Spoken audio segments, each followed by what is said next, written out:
वृक्क ग्रंथी, वृक्काला आपण एका प्रकारे किडनी सुद्धा म्हणतो.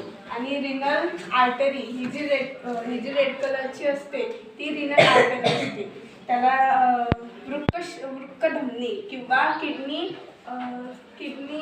आर्टरी सुद्धा म्हणतात. ही किडनी आहे म्हणजे वृक्क.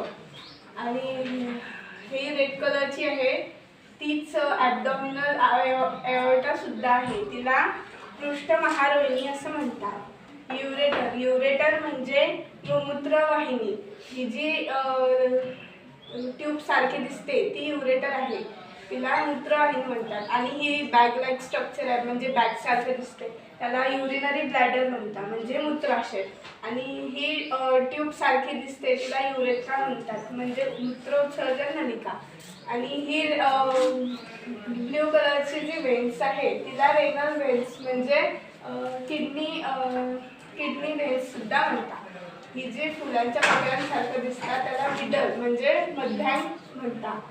त्या मध्यांच्या ज्या मध्ये आहे त्याला रेनल पेल्विस म्हणतात म्हणजे वृक्कद्रोण.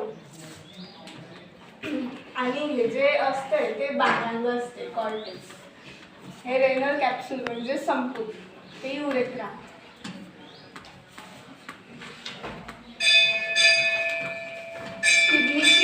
किडनीची हाईट हे 10 सेंटीमीटर लांबीची आणि 6 सेंटीमीटर रुंदीची असते. आणि किडनी हे राईट साईडकडची किडनी केव्हा पण मोठी असते आणि लेफ्ट साईडकडची किडनी थोडी छोटी असते.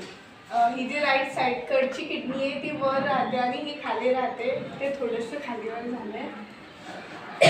आणि या दोन्ही हे जे रेड कलरची आर्टरी असते ती केव्हा पण ऑक्सिजनेटेड ब्लड आहे ते वाहून ते देण्याचं काम करते. आणि ही वेन्स आहे ते डिऑक्सिजनेटेड ब्लड नेण्याचं काम करते. तर एओर्टा आर्टरीमधून जे ऑक्सिजनेटेड ब्लड येतं ते या दोन्ही किडण्यांमध्ये जातं. आणि हे दोन्ही किडण्यांमध्ये गेल्यावर इथं ह्या कॅपिलरीज आहेत. या कॅपिलरीजला ते ब्लड क्रॉस करून जातं आणि त्या कॅपिलरीजमध्ये जे त्याचे जे वेस्ट मटेरियल आहे ते तिथं सोडतं. वेस्ट मटेरियल आता तुम्ही म्हणत असाल की ऑक्सिजनेटेड ब्लडमध्ये वेस्ट मटेरियल कसं काय, तर आपल्या शरीरात जे रक्त असतं ते रक्त आपल्या शरीरात सर्क्युलेशन होत राहते त्या रक्तात. आणि मग ते रक्त जेव्हा या आर्टरीमध्ये येते, जेव्हा आपल्या शरीरामध्ये ते रक्त फिरत असते त्यामध्ये आपल्या शरीरात जे वेस्ट मटेरियल असते ते सर्व वेस्ट मटेरियल त्या रक्तात जाते. आणि ते सर्व वेस्ट मटेरियल त्या रक्तात जाऊन ते रक्त फॅटी बनते. आणि ते रक्त जेव्हा आर्टरीमध्ये येते तेव्हा ते आर्टरीमधनं ते रक्त दोन्ही किडण्यांमध्ये जाते. आणि किडण्यांमध्ये कॅपिलरीज पण असतात. त्या कॅपिलरीजला ते रक्त क्रॉस करून त्याच्यामध्ये जाऊन ते जे क्रॉस करत असतं तेव्हा ही कॅपिलरीज आहे त्या कॅपिलरीजला ते जे रक्त येतं ते क्रॉस करतं तेव्हा ते रक्तांमधले जे फॅट्स किंवा वेस्ट मटेरियल आहे ते याच्याद्वारे बाहेर टाकतं, कॅपिलरीजद्वारे बाहेर टाकतं. आणि तेच ब्लड पुन्हा वेन्समधून इन्फेरियर व्हेना कॅव्हा आहे त्याच्यामधून बाहेर निघतं.